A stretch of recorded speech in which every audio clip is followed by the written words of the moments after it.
بسم اللہ الرحمن الرحیم وبہ نستعین انہ خیر ناصر ومعین وصلی اللہ علی محمد وآلہ الطاہرین۔ الحمدللہ، خداوند منان کے لطف و کرم سے ہماری گفتگو بدایت الحکمت کے چھٹے مرحلے میں ہے، اور آج انشاءاللہ دوسری فصل پڑھیں گے۔ دیکھیں، بدایہ کا یہ جو مرحلہ سادسہ ہے، جیسا کہ آپ کی خدمت میں عرض کیا کہ اس مرحلے کے اندر 11 فصلیں ہیں۔ اس دوسری فصل سے لے کر 8ویں فصل تک جوہر اور جوہر کے مختلف انواع کے بارے میں گفتگو ہوگی۔ دوسری فصل کے اندر مرحوم علامہ 2 مطالب کو ذکر کرتے ہیں۔ مطلب اول جوہر کی تقسیم ہے، جوہر کے جو مختلف انواع ہیں ان کو ذکر کرتے ہیں، اور دوسرا مطلب جو اس فصل کے اندر ہے وہ یہ ہے کہ جوہر کے جو 2 قسمیں یعنی صورت اور نفس ہے، ان کے بارے میں عرض کریں گے کہ وہ حقیقی انواع نہیں ہیں، یعنی مقولہ جوہر کے نیچے مندرج نہیں ہے۔ یہ 2 مطلب ہیں کہ جن کو ہم یہاں پر ذکر کریں گے۔ اچھا، سب سے پہلے مرحوم علامہ جوہر کو تقسیم کرتے ہیں 5 اقسام کی طرف۔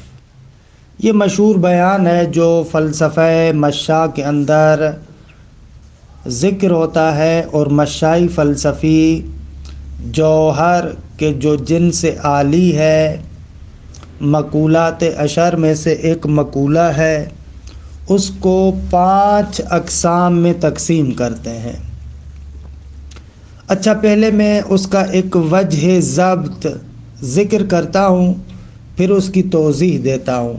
اجمالی طریقے سے اس وجہ ضبط کے ذریعے سے 5 انواع کا پتہ چلے گا۔ دیکھیں، جوہر 2 حالتوں سے خالی نہیں ہے۔ یا تو جوہر کسی محل کے اندر حال ہوگا، یعنی جوہر ایسا ہے جس نے کسی محل کے اندر حلول کیا ہوا ہے، یا اس طرح نہیں ہے، یعنی جوہر نے کسی محل کے اندر حلول نہیں کیا۔ بس 2 حالتوں سے خالی نہیں ہے۔ یا جوہر کسی محل کے اندر حلول کیے ہوئے ہے، دوسرے لفظوں میں حال ہے کسی محل میں، یا کسی محل میں حال نہیں ہے، یعنی کسی محل میں اس نے حلول نہیں کیا۔ اگر کسی محل کے اندر جوہر نے حلول کیا ہوا ہو تو اس جوہر کو صورت مادی کہتے ہیں۔ پس صورت مادی جوہر ہے، لیکن اس نے کسی محل کے اندر حلول کیا ہے۔ اچھا، یہ پہلی صورت۔ دوسری صورت کہ جب کسی محل کے اندر حلول نہ کرے، اس کی 2 صورتیں ہیں۔ جب ایک جوہر کسی محل کے اندر حلول نہیں کرتا، اس کی 2 صورتیں، یا خود محل ہے کسی اور جوہر کے لیے، یا خود محل نہیں ہے۔ واضح ہو رہی ہے بات؟ یعنی اس جوہر کی بات کر رہے ہیں کہ جو کسی محل میں حلول کیے ہوئے نہیں ہے۔ اب اس کی 2 صورتیں، یا تو خود محل ہے دوسرے جوہر کے لیے، کہ وہ دوسرا جوہر اس محل کے ساتھ قائم ہے یا خود محل نہیں ہے۔ اگر وہ جوہر محل ہو کسی اور جوہر کے لیے جو جوہر اس محل کے ساتھ قائم ہے تو اس محل کو مادہ یا حیولہ کہتے ہیں۔ پس مادہ یا حیولہ وہ جوہر ہے جو کسی اور چیز کے اندر حلول کیے ہوئے تو نہیں ہے لیکن خود محل واقع ہو رہا ہے۔ اس مادے اور حیولہ کے اندر کسی اور جوہر نے حلول کیا ہے کہ وہی صورت مادی آ کر اس محل یعنی مادہ اولا اور حیولہ میں حلول کرتی ہے۔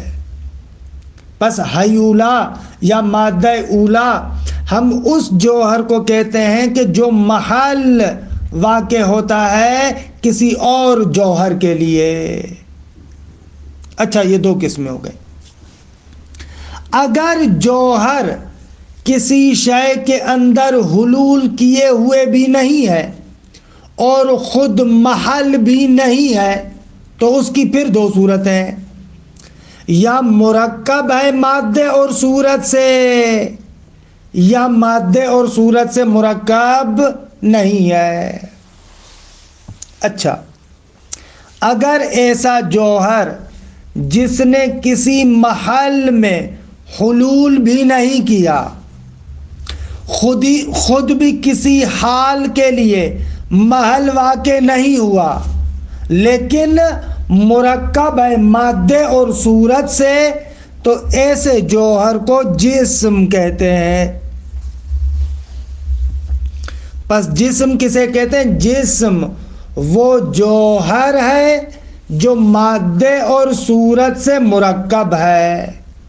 دوسرے لفظوں میں حال و محل کی ترکیب سے جو جوہر وجود میں آئے اسے جسم کہتے ہیں۔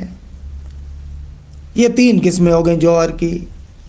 اچھا، اگر جوہر نہ کسی شے میں حلول کیے ہوئے ہے نہ خود کسی کے لیے محل واقع ہو رہا ہے اور نہ ہی مادے اور صورت سے مرکب ہے تو اس کی بھی دو صورتیں ہیں، یا تو جسم کے ساتھ علاقہ انفعالی رکھتا ہے یا جسم کے ساتھ علاقہ انفعالی نہیں رکھتا۔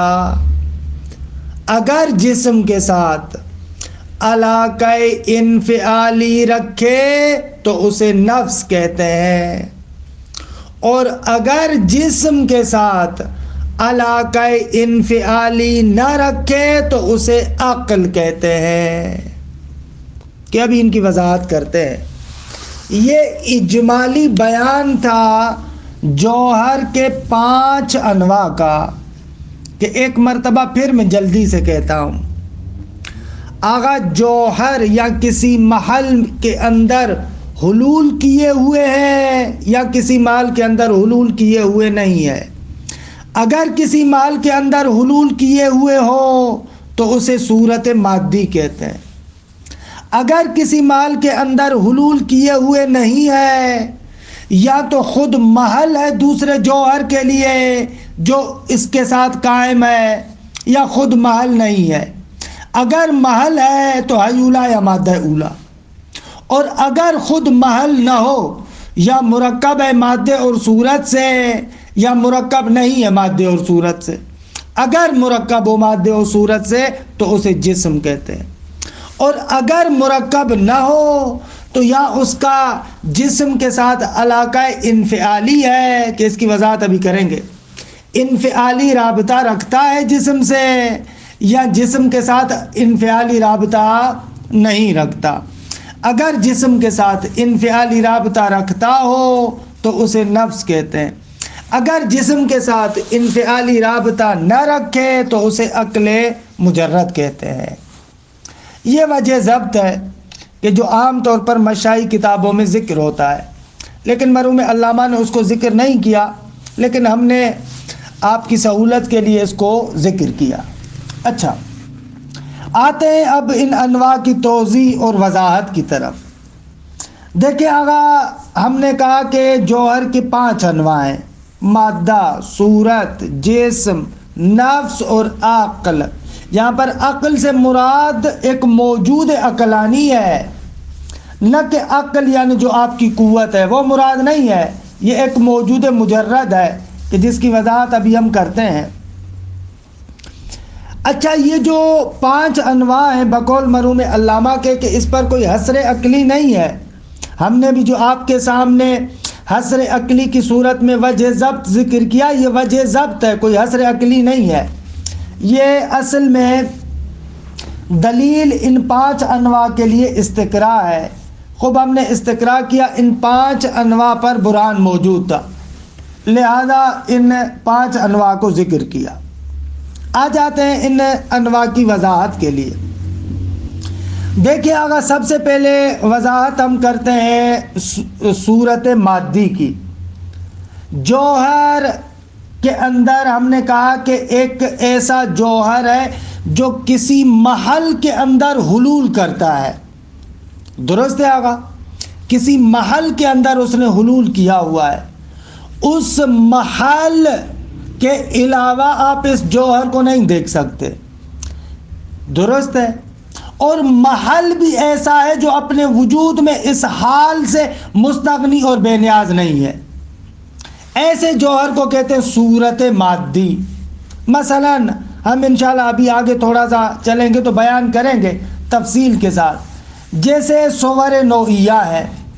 مثلا یہ جو پانی ہے آپ کے سامنے، اس کے اندر ہم آگے چل کر ثابت کریں گے کہ یہ جو پانی آپ دیکھ رہے ہیں نا، یہاں پر در حقیقت 3 چیزیں ہیں: ایک محل مادہ اولا جس کو حیولہ کہتے ہیں، اور ایک صورت جسمیہ، صورت جسمیہ، درست ہے؟ وہ جو صورت جسمیہ ہے، اس صورت جسمیہ نے اس حیولہ اولا کے اندر حلول کیا ہوا ہے، درست ہے؟ وہ صورت جسمیہ۔ لیکن ہمارے سامنے فقط صورت جسمیہ نہیں ہوتی، ہمارے سامنے صورت جسمیہ کسی نہ کسی صورت نوعیہ کے ذیل میں ہوتی ہے۔ آپ خارج میں ایسا کوئی بھی جسم نہیں دکھا سکتے کہ جو فقط مادہ اولا اور صورت جسمیہ سے مرکب ہو، نہ، ایسے نہیں ہے۔ مادہ اولا، صورت جسمیہ، اور پھر ان پر ایک اور صورت نوعیہ بھی ہوتی ہے۔ کیا ہوتی ہے؟ صورت نوعیہ بھی ہوتی ہے، جیسے کہ صورت مائیہ۔ اب یہ جو صورت مائیہ ہے، یہ تیسری چیز ہے کہ جو مادہ اولا صورت جسمیہ کے علاوہ ایک اور شے ہے، کہ انشاءاللہ ہم ان کی تفصیلات ذکر کریں گے۔ ابھی جو ہم انواع جوہر کے اندر صورت مادی ذکر کر رہے ہیں، مراد ہماری وہ صورت جسمیہ ہے، درست ہے آقا؟ کہ بس یہ ایک مادے کے اندر حلول کیے ہوئے ہیں، اور وہ مادہ بھی ایسا ہے جو اس صورت جسمیہ سے بے نیاز نہیں ہے، کہ بقایا وضاحت انشاءاللہ ابھی آگے چل کر ہم اس کی تفصیل سے کریں گے۔ بس یہ ہو گئی صورت مادی۔ اور دوسرا جوہر جس کو آپ مادہ یا حیولہ کہتے ہیں، اگر مادہ یا حیولہ، اس سے مراد وہ محل ہے جو صورت جسمیہ کے لیے محل واقع ہوتا ہے، صورت جسمیہ اس کے اندر حلول کیے ہوئے ہے۔ دیکھیں، مادے سے مراد یہاں پر حیولہ سے مراد یہ ہے، انشاءاللہ آگے بھی ہم ذکر کریں گے۔ جیسے مثلا پانی ہے نا، اس پانی کے لیے فلسفی نقطہ نگاہ سے کہتے ہیں 2 چیزیں، ایک یہ پانی ہے، بالفعل پانی ہے، اور دوسری بات یہ کہ اس پانی کے اندر صلاحیت ہے کہ یہ بخار بن سکتا ہے۔ آگا یہ ایک ٹیبل جو آپ کے سامنے، ایک یہ ٹیبل ہے کہ بالفعل ٹیبل ہے، اور ایک اس کے اندر یہ صلاحیت ہے کہ یہ جل کر راکھ بن سکتی ہے۔ یہ جو اس کے اندر صلاحیت ہے، بالقوہ صلاحیت ہے کہ بالقوہ فلاں چیز ہے، بالقوہ فلاں چیز ہے، اس بالقوہ والے جنبے کو حیولہ اولا یا مادہ اولا کہتے ہیں۔ پس لکڑی کے لیے مادہ اولا اور حیولہ، یہ جو ٹیبل ہے اس کے لیے جو مادہ اولا اور حیولہ ہے وہ لکڑی نہیں ہے، بلکہ اس کے لیے مادہ اولا اور حیولا وہ بالقوہ جنبہ ہے کہ یہ بالقوہ یہ ٹیبل خاکستر بن سکتی ہے، یہ پانی بالقوہ مثلا بخار بن سکتا ہے۔ لہذا حیولا کے لیے کہتے ہیں حیولا یعنی ما بالشیء بالقوہ، جس کے ذریعے سے ایک شے بالقوہ ہوتی ہے، وہ بالقوہ والا جو جنبہ ہے اس کو حیولا یا مادہ اولا کہتے ہیں۔ اور بقول مشائیوں کے مشائی کہتے ہیں صورت جسمیہ کے لیے وہ بالقوہ والی جو جہت ہے وہ محل واقع ہوتی ہے، وہ صورت جسمیہ اس بالقوہ والے جنبے میں حلول کرتی ہے، اور یہ جو بالقوہ والا جنبہ اس کو ہم مادہ اولا یا حیولا کہتے ہیں۔ اچھا، یہ ہو گیا دوسری قسم کی وضاحت۔ آ جائیں تیسری قسم کی طرف۔ تیسری قسم ہمارے سامنے جسم ہے۔ ابھی اس فصل کے بعد ہی ہم جسم کی حقیقت کے بارے میں بھی گفتگو کریں گے۔ حکمائے مشاء کے نزدیک جسم اسی مادے اور صورت سے مرکب ہے۔ مادہ اور صورت یعنی حال و محال جب آپس میں ترکیب اختیار کرتے ہیں، کہ گزشتہ مرحلے میں آپ نے پڑھا تھا 5ویں مرحلے میں کہ علامہ نے کہا مادے اور صورت کی ترکیب اتحادی ہے، کہ یہاں پر تفصیل سے بیان کریں گے اس مرحلے میں۔ تو اس کی ترکیب سے جو چیز وجود میں آتی ہے اس کو جسم کہتے ہیں۔ پس جسم اس حال و محل کی ترکیب کا نتیجہ ہے، ان کی ترکیب سے ایک تیسری چیز جنم لیتی ہے جس کو ہم جسم کہتے ہیں۔ یہ ہو گئی جوہر کی تیسری نوع۔ اچھا، چوتھی نوع ایسی ہے کہ جس کو آپ نفس کہتے ہیں۔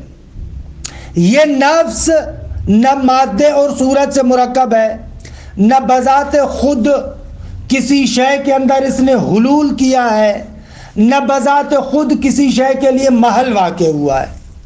یہ ہمارے عام تأثر سے ہٹ کر ہے۔ نفس جو ان مباحث میں فلسفے میں کہتے ہیں، جس کو آپ روح کہتے ہیں، آپ اپنی زبان میں جسے روح کہتے ہیں، فلسفے میں اسی کو نفس کہتے ہیں۔ فلسفی نقطہ نگاہ سے جو نفس اور روح ہے وہ ہمارے عام تأثر سے ہٹ کر ہے۔ ہم لوگ عام طور پر یہ سمجھتے ہیں کہ انسان کا جو بدن ہے اس کے بدن کے اندر روح نے حلول کیا ہوا ہے۔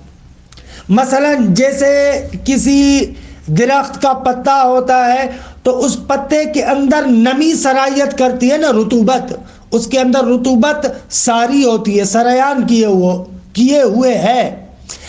ہم بھی اسی طریقے سے سمجھتے ہیں کہ گویا کہ یہ ہمارا بدن ہے اور اس بدن کے اندر انسان کے نفس نے حلول کیا ہوا ہے۔ فلسفی نقطہ نگاہ سے یہ بات غلط ہے۔ بدن کے اندر نفس اور روح اس طریقے سے حلول کیے ہوئے نہیں ہے جیسے پتے کے اندر نمی ہوتی ہے، جیسے چائے کے اندر شکر ہوتی ہے، یا جیسے پانی کے اندر مثلا نمک ہوتا ہے، نہ ایسے نہیں ہے، ایسے حلول کیے ہوئے نہیں ہے۔ نفس ایک ایسی شے ہے کہ جو ذاتاً مجرد ہے، اس کو ذات کے اعتبار سے دیکھا جائے وہ مجرد ہے، یعنی نہ مادہ ہے، اور نہ ہی وہ صورت ہے کہ جو مادے کے اندر حلول کیے ہوئے، نہ، نفس ایسے نہیں ہے۔ لیکن اس نفس کا تعلق انسان کے بدن کے ساتھ ہے، کہ عام طور پر جو مشائی کتابوں میں ہم اس کی توضیح دیتے ہیں وہ یہ کہتے ہیں کہ نفس کا بدن کے ساتھ جو تعلق ہے وہ تعلق تدبیری ہے، یعنی انسان ذاتاً مجرد ہے، نفس اپنی ذات کے لحاظ سے مادہ نہیں ہے، اور نہ ہی وہ صورت مادی ہے جس نے مادے کے اندر حلول کیا ہوا ہے، نہ، ایک ذاتاً مجرد شے ہے۔ لیکن یہ نفس جب بھی اپنے مقام فعل میں کسی فعل کو انجام دیتا ہے تو اس کو بدن کی ضرورت ہوتی ہے، اس کو جسم کی ضرورت ہوتی ہے، یعنی وہ اپنے افعال کو اگر ظاہر کرنا چاہتا ہے تو بدن کے ذریعے سے ظاہر کرتا ہے، جسم کے ذریعے سے ظاہر کرتا ہے۔ مثال کے طور پر مثلا میرا جو نفس ہے، میرا جو روح ہے، اگر وہ اپنا اثر ظاہر کرنا چاہتا ہے تو مثلا میں آپ کے سامنے بولنا چاہتا ہوں، خوب مجھے بولنے کے لیے بدن چاہیے، زبان چاہیے، جس زبان کے ذریعے سے بولوں، اور اسی طریقے سے نفس اگر دیکھنا چاہتا ہے تو خوب اس کو مادی بدن چاہیے، مادی بدن کی آنکھیں چاہیے، ان آنکھوں کے ذریعے سے ان مادیات کو دیکھے گا۔ تو یہ نفس جو چوتھی قسم ہے جوہر کی، اس کی حقیقت کو سمجھیں کہ اس کی حقیقت کیا ہے۔ نفس کی حقیقت آغا جو ہم عام طور پر تصور کرتے ہیں کہ ایک ایسی شے ہے جو بدن کے اندر حلول کیے ہوئے ہے، یہ بالکل غلط ہے۔ نفس مقام ذات کے اعتبار سے ایک امر مجرد ہے، البتہ امر مجرد ہے، اس کی وضاحت تفصیلی آگے آئے گی، ہم ذکر کریں گے انشاءاللہ جب مادے اور صورت اور جسم کے بحث کو آپ کے سامنے ہم نے بالکل روشن کر دیا تو پھر انشاءاللہ مجرد بھی سمجھ میں آ جائے گا۔ فعلاً اتنا سمجھیں کہ ہم مجرد اس حقیقت کو کہتے ہیں کہ جو مادی نہ ہو، نہ کسی صورت جوہری کے لیے محل ہے اور نہ ہی کسی مادی شے کے اندر اس نے حلول کیا ہوا ہے، نہ، یعنی ذاتاً مجرد ہے کا مقصد یہی ہے کہ نہ وہ کسی مادی شے کے اندر حال ہے اور نہ ہی کسی مادی شے کے لیے محل ہے، ذاتاً مجرد ہے یعنی یہ۔ لیکن وہ مقام فعل کے اندر جب کسی فعل کو انجام دینا چاہتا ہے تو اس کو بدن کی ضرورت ہوتی ہے، لہٰذا پرانی کتابوں میں مثالیں دیتے تھے، نفس اور بدن کا ارتباط اس طریقے سے ہے جیسے سفینے اور ناخدا کا تعلق ہے۔ جو ملا ناخدا ہے سفینے کو، کشتی کو چلاتا ہے، اور کشتی تو پرانی کتابوں میں جو مشاء کی کتابیں ہیں ان میں اسی طریقے سے مثال دیتے ہیں، کربان بالنسبت الی السفینہ، جیسے ناخدا سفینے کی نسبت سے، ناخدا کشتی کی نسبت سے، اسی طریقے سے نفس انسانی وہ ناخدا ہے کہ جو اس کشتی بدن پر سوار ہے۔ سوار ہے سے مراد وہ حلول نہ لینا، یعنی اس کے ساتھ اس کا تعلق ہے۔ اچھا، یہ ہو گئی چوتھی قسم کہ جس کو آپ کہتے ہیں نفس۔ پس نفس کا انسان کے بدن کے ساتھ تعلق ہے، لیکن تعلق کون سا ہے؟ تدبیری تعلق ہے، یا میں نے ایک تعبیر استعمال کی تھی وجہ ضبط میں، بدن کے ساتھ اس کا تعلق علاقہ انفعالی ہے، اس بدن پر اثر انداز ہوتا ہے اور اس بدن سے متاثر بھی ہوتا ہے، یا مرحوم علامہ کی تعبیر کے مطابق اس کا مقام فعل میں بدن کے ساتھ تعلق ہے۔ یہ چوتھی قسم ہو گئی کہ انشاءاللہ تفصیلات ابھی آگے کچھ اور بھی ذکر کریں گے، لیکن اتنے بیان سے انشاءاللہ روشن ہو گیا ہوگا۔ پانچویں قسم جوہر کی ہے جس کو یہ لوگ کہتے ہیں عقل مجرد۔ عقل مجرد ایک ایسا جوہر ہے کہ آغا جو نہ تو خود کسی مادے کے اندر حلول کیے ہوئے ہے، نہ کسی مادی صورت کے لیے محل ہے، نہ اس حال اور محل سے مرکب ہے، نہ اس کا تعلق بدن کے ساتھ تعلق انفعالی ہے جیسے نفس کا تھا، نہ، یعنی وہ اپنے فعل کے لیے بھی بدن اور جسم کا محتاج نہیں ہے، اس کو ہم کہتے ہیں عقل مجرد، یا دوسرے لفظوں میں یوں بھی کہتے ہیں حکما آغا عقل مجرد یعنی ایسا جوہر جو مقام ذات اور مقام فعل میں مادے کے ساتھ اور جسم کے ساتھ تعلق نہیں رکھتا، کہ جن کو آپ شریعت کی اصطلاح میں ملائکہ بھی کہتے ہیں۔ خب جن کو آپ شریعت کی اصطلاح میں ملائکہ کہتے ہیں ان کو فلسفے کی زبان میں مجردات کہتے ہیں، مجردات عقلیہ۔ مجردات عقلیہ ایسے مجردات ہیں کہ جن کا آغا مادے کے ساتھ نہ ذاتاً تعلق ہے نہ فعلاً تعلق ہے، یعنی مثلا دیکھیں نفس درست ہے کہ ہم نے کہا کہ ذات کے لحاظ سے مجرد ہے، لیکن فعل کے لحاظ سے اس کو اپنے افعال انجام دینے کے لیے خوب بدن کی ضرورت پڑتی ہے، اس بدن سے متاثر بھی ہوتا ہے اور اس بدن پر مؤثر بھی ہوتا ہے۔ لیکن عقل مجرد ایسے نہیں ہے، حتیٰ وہ اپنے افعال کو انجام دینے کے لیے کسی مادے کا محتاج نہیں ہے، کسی بدن کا محتاج نہیں ہے۔ اس عقل مجرد کی خاصیت یہ ہے، مثلا جبرائیل علیہ السلام اگر کوئی فعل انجام دینا چاہے تو اس کو کسی مادی بدن کی ضرورت نہیں ہے، کسی جسم کی ضرورت نہیں ہے۔ اگر کوئی ملک کسی فعل کو انجام دینا چاہتا ہے تو اس کو کسی مادی بدن اور جسم کی ضرورت نہیں پڑتی، اس کو یہ لوگ کہتے ہیں عقل مجرد۔ اس طریقے سے یہ جواہر پنجگانہ کی تعریفات ہمارے سامنے روشن ہو جاتی ہے کہ بہرحال اس پہلے مطلب کو دیکھیں، اس کے بعد ہم دوسرے مطلب کی طرف آتے ہیں۔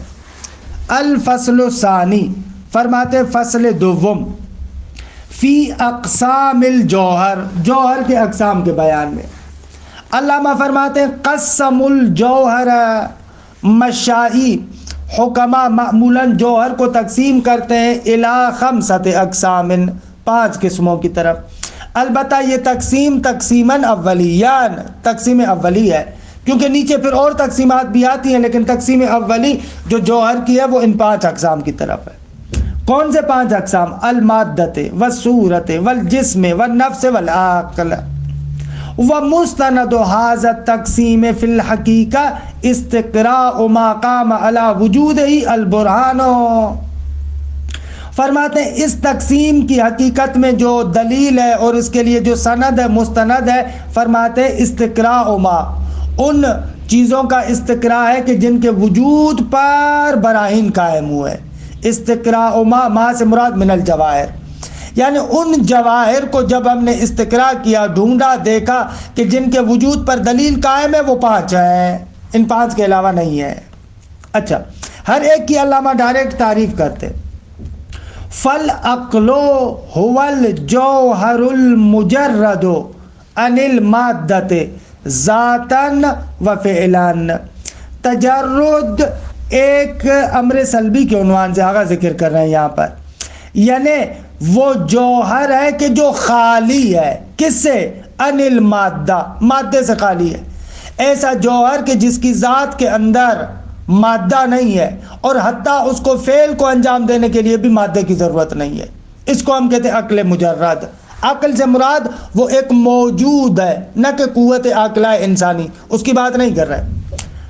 الجوہر المجرد عن المادۃ، حالا مادے سے مجرد ہے، ذاتاً و فعلاً، اپنی ذات کے لحاظ سے بھی مادے سے خالی ہے، یعنی نہ کسی کے مادے کے اندر حال ہے، نہ کسی مادے کے لیے محل ہے، اور نہ ہی حال و محل سے مرکب ہے، نہ، اور حتیٰ مقام فعل کے اندر بھی کسی جسم کا محتاج نہیں ہے، اس کو کہتے ہیں عقل۔ والنفس، اور دوسری قسم نفس ہے، یہ کیا ہے؟ ہی الجوہر المجرد عن المادۃ ذاتاً، یہ ایک ایسا جوہر ہے کہ جو مادے سے خالی ہے ذات کے اعتبار سے، یعنی ذات کے اعتبار سے مادہ اور مادی نہیں ہے، لیکن المتعلق بہا فعلاً، لیکن بہا یعنی وہی مادہ، لیکن مادے کے ساتھ تعلق ہوتا ہے اس کا مقام فعل میں، فعل کے اعتبار سے وہ مادے کے ساتھ تعلق رکھتا ہے۔ یہ 2 قسمیں ہو گئی کہ اس کو نفس کہتے ہیں۔ والمادہ، اور تیسری قسم مادہ ہے۔ مادہ آگا کسے کہتے ہیں؟ ہی الجوہر الحامل للقوہ، وہ جوہر ہے کہ جو حامل قوت ہے، یعنی ایک جوہر مادی، اگر آپ مد نظر رکھیں جسم، اس کے اندر جو حیثیت بالقوہ ہے، اس حیثیت بالقوہ کا جو حامل ہے اس کو ہم حیولہ اولا کہتے ہیں، مادہ اولا کہتے ہیں، کہ بہرحال اس کی اور زیادہ تفصیلات بعد والی فصول میں آئے گی۔ وصورت الجسمیہ، اور چوتھی قسم صورت جسمیہ ہے۔ صورت جسمیہ کیا ہے؟ ہی الجوہر المفید لفعلیت المادۃ من حیث الامتدادات الثلاث۔ آغا صورت جسمیہ وہ جوہر ہے کہ جو مادے کو فعلیت دیتا ہے، کیونکہ حیولہ اولا اور مادہ اولا تو قوہ محض ہے، بالقوہ ہے۔ اب اس بالقوہ کو فعلیت کہاں سے ملتی ہے؟ وہ صورت جسمیہ کے ذریعے سے فعلیت دیتا ہے مادے کو، البتہ کس اعتبار سے؟ من حیث الامتدادات الثلاث، 3 طرح کے جو امتداد اور کشش ہے، مثلا لمبائی، چوڑائی اور گہرائی، کہ بہرحال وضاحت ابھی آگے بھی آئے گی۔ اس اعتبار سے جو اس مادے کو فعلیت دیتا ہے اس کو صورت جسمیہ کہتے ہیں۔ پس صورت جسمیہ مادہ اولا کی فعلیت ہے ان 3 جہتوں کے اعتبار سے، طول و عرض و عمق کے اعتبار سے۔ اور 5ویں قسم والجسم، جسم کیا ہے؟ هو الجوہر الممتد فی جہات الثلاث۔ آغا جسم وہ جوہر ہے کہ جو 3 جہتوں میں امتداد رکھتا ہے، یا میرے بیان کے مطابق جو خارج میں بیان کیا، اس مادے اور صورت جسمیہ کی ترکیب سے جو جوہر ممتد ہمارے سامنے آتا ہے اس کو جسم کہتے ہیں۔ الجوہر الممتد فی الجہات الثلاث، 3 جہتوں میں جو امتداد رکھتا ہے، طول، عرض، عمق، کہ بہرحال یہ 5 قسمیں ہوئی۔ یہ مطلب اول تھا اس فصل کا۔ مطلب دوم، آغا یہ جو ہم کہہ رہے ہیں کہ صورت اور نفس ہماری تقسیم کے اعتبار سے یا مشہور مشاء کے نظریے کے اعتبار سے یہ 5 انواع ہیں جوہر کے لیے، یعنی گویا کہ جوہر ان 5 انواع کے لیے جنس کی حیثیت رکھتا ہے۔ یہ مشہور مشاء کا بیان ہے، لیکن مرحوم علامہ کہتے ہیں کہ آغا اگر دقت آپ کریں تو اس میں سے جو 2 قسمیں ہیں وہ نوع حقیقی نہیں ہے، یعنی ایسے نہیں ہے کہ جوہر ان کے لیے جنس ہو۔ ایک چیز وہی صورت اور ایک چیز نفس۔ نفس اور صورت حقیقتاً جوہر کے لیے انواع نہیں ہے، یعنی جوہر ان کے لیے جنس کی حیثیت نہیں رکھتا، بلکہ مفہوم جوہر عرضی عام کے عنوان سے صورت اور نفس پر عارض ہوتا ہے۔ دوسرے لفظوں میں گویا کہ مرحوم علامہ اپنے اس دوسرے مطلب کے ذریعے سے مشاء کے اس مشہور بیان پر اشکال کرتے ہیں۔ مشاء نے کہا کہ جوہر جنس ہے ان 5 انواع کے لیے۔ علامہ کہتے ہیں کہ نہ عزیز من، آپ 3 انواع کے لیے تو کہہ سکتے ہیں کہ جوہر نوع ہے، مادہ، صورت اور جسم، ان کے لیے تو واقعاً جوہر جنس ہے اور یہ تینوں اس کی انواع ہیں، لیکن صورت اور نفس ناطقہ واقعاً حقیقتاً نوع نہیں ہے جوہر کے لیے، بلکہ جوہر ان کی نسبت سے عرضی عام کی حیثیت رکھتا ہے۔ درست ہے؟ پس یہ اس مشہور جو مشاء کا بیان ہے اس پر اشکال ہے علامہ کا۔ اچھا اگر کیوں صورت جسمیہ جوہر کے نیچے مندرج نہیں ہے، یعنی کیوں صورت جسمیہ واقعہ نوع نہیں ہے جوہر کے لیے؟ کیوں؟ علامہ فرماتے ہیں اس لیے کہ ہم گزشتہ مرحلے میں 5ویں مرحلے میں بیان کر چکے ہیں کہ صورت اور فصل ذاتاً ایک چیز ہے۔ صورت اور فصل ایک چیز ہے۔ فصل کو اگر بشرط لا لحاظ کرو تو صورت بنتی ہے، صورت کو لا بشرط لحاظ کرو فصل بنتی ہے۔ اور ہم نے گزشتہ مرحلے میں ذکر کیا کہ فصول جواہر مقولہ جوہر کے نیچے مندرج نہیں ہے، کیونکہ تسلسل لازم آئے گا۔ 5ویں مرحلے میں ہم نے ذکر کیا تھا فصول جواہر خود جواہر کے نیچے مندرج نہیں ہے، یعنی جو جوہری فصول ہے وہ جنس جوہر کے نیچے مندرج نہیں ہے، یعنی ناطق مثلا حیوان کے نیچے یا جو بھی جنس جوہری ہے اس کے نیچے مندرج نہیں ہے، کیونکہ ورنہ تسلسل لازم آئے گا، جو ہم گزشتہ فصل میں ذکر کر چکے۔ اب جب کہ فصل اور صورت ذاتاً ایک چیز ہے، جب فصل جوہر کے نیچے مندرج نہیں ہے تو اس کا مقصد یہ ہے کہ صورت بھی جوہر کے نیچے مندرج نہیں ہوگی۔ درست ہے؟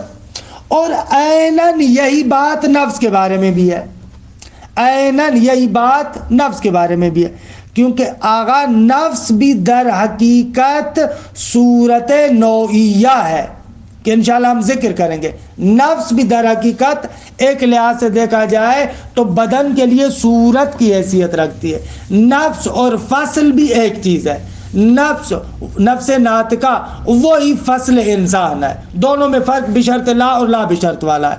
لہٰذا جس طریقے سے صورت جسمیہ جوہر کے نیچے مندرج نہیں ہے، اسی طریقے سے نفس بھی جوہر کے نیچے مندرج نہیں ہے۔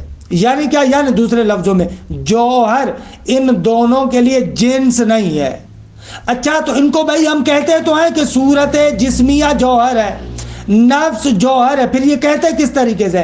کہتے ہیں کہ ان کو ہم یہ کہتے ہیں عرضی عام کے عنوان سے، عرضی عام کے عنوان سے صورت جسمیہ پر جوہر حمل ہوتا ہے اور نفس پر بھی عرضی عام کے عنوان سے جوہر حمل ہوتا ہے۔ دیکھیں عبارت کا ٹکڑا، وَدُخُولُ الصُّورَةِ الْجِسْمِيَّةِ فِي التَّقْسِيمِ دُخُولٌ بِالْأَرَاضِ، اگر صورت جسمیہ کا تقسیم کے اندر داخل ہونا یہ بالعرض ہے، حقیقتاً نہیں ہے۔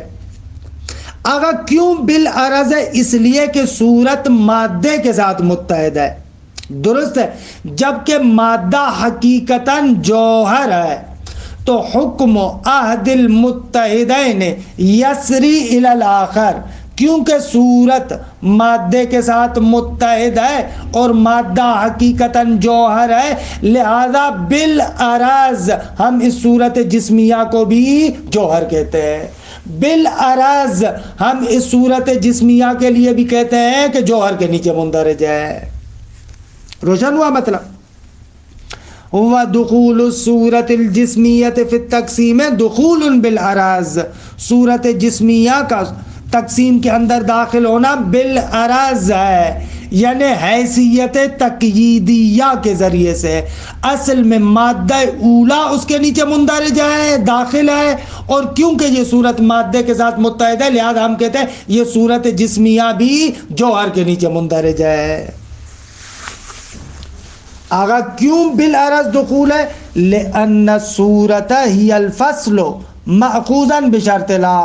آگا ہم نے گزشتہ مرحلے کے اندر ذکر کیا صورت وہی فصل ہے جب اس کو بشرط لا کے طریقے سے لحاظ کرے۔ وفصول الجواہر غیر مندرجۃ تحت مقولۃ الجوہر، اور یہ چیز تو روشن ہے، گزشتہ مرحلے میں ہم تفصیل سے بیان کر چکے کہ جواہر کی فصول خود مقولہ جوہر کے نیچے مندرج نہیں ہے۔ وہاں پر برہان ذکر کیا، فلا نعیدہ، اس کا اعادہ نہیں کرتے، دوبارہ نہیں پڑھتے اس کو۔ وَإِن صَدَقَ عَلَيْهَا الْجَوْهَرُ، اگر درست ہے فصول جواہر مقولہ جوہر کے نیچے مندرج نہیں ہے، لیکن اس کا معنی یہ نہیں ہے کہ جوہر ان پر صدق نہیں کرتا، چرا جوہر ان پر صدق کرتا ہے، صدق عرضی، عرضی عام کے عنوان سے ان فصول پر اس کا صدق ہوتا ہے۔